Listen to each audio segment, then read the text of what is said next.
Welcome back. We're at Pioneer Square because all week this 10,000 square foot exhibit is on display. It's called Forced from Home, and it gives you a good idea of what it's like to be a refugee. It's brought to us by Doctors Without Borders. They're traveling around the country with this exhibit. It's very interactive. In fact, one of the first things you're asked to do when you visit is to go to this wall and in 5 seconds choose the 5 items you would take if you were suddenly forced from your home. Along the way, you might have to trade these items. Dr. Africa Stewart is with Doctors Without Borders, one of the guides on this hour-long tour. And give me an idea of why you have people choose those 5 items. Well, it's the beginning of the tour, so it really is the start of this conversation of what would you do? As we talk about the items, it also matters who's with you. So we have wheelchairs, we have medications, baby bottles, because it puts us in the mind frame of what can I grab, what can I carry, and who's with me? And that's really the question that we're asking. And goes along with the forced from home theme of the exhibit. Who are you talking about who is forced from home? We are talking about people who cannot go home for whatever reason across the world. And that is natural disasters, there are civil wars.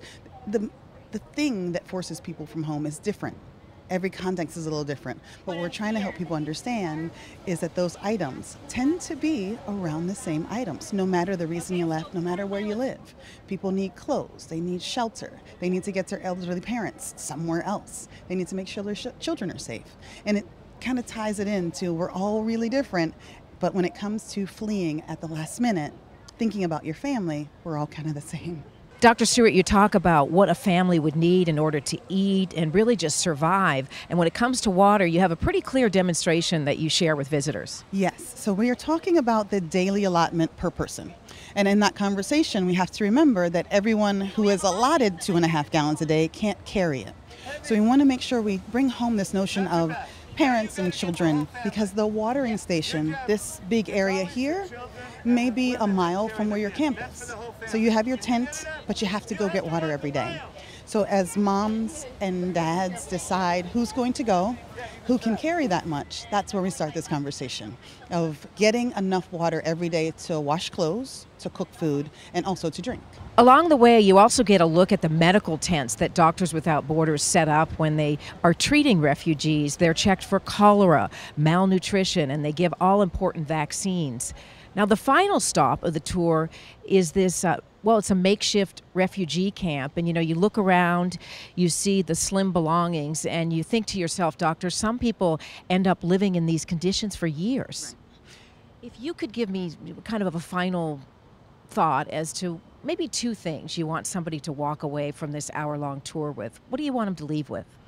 Well, I'm an obstetrician, gynecologist, so my perspective tends to be mothers and babies. So what I see when I see the camps, I see parents trying to make it work, and that idea of keeping our babies safe, whatever context we're in, it comes to us, and it's always there. So that means fleeing in the middle of the night sometimes, and sometimes it means staying in a place that is safe.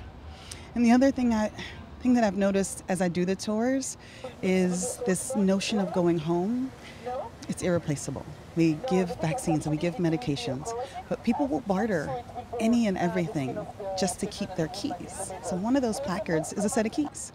And we hear over and over again, people say the idea of locking your door and walking away, tucking your keys in your pocket, that feeling of maybe going home one day is powerful. And that's what speaks to me whenever I see this exhibit. My thanks to Dr. Stewart there for giving me just really a snapshot in what you get in that hour-long tour. And, you saw in the pictures there were several kids on school field trips. And that exhibit will be in place until Sunday there, right on the square. It's sobering, Kathy, but with everything happening in the world, I mean, I think it's something important to think about. Yeah, definitely. It gives you perspective. Yeah. Definitely. We're going to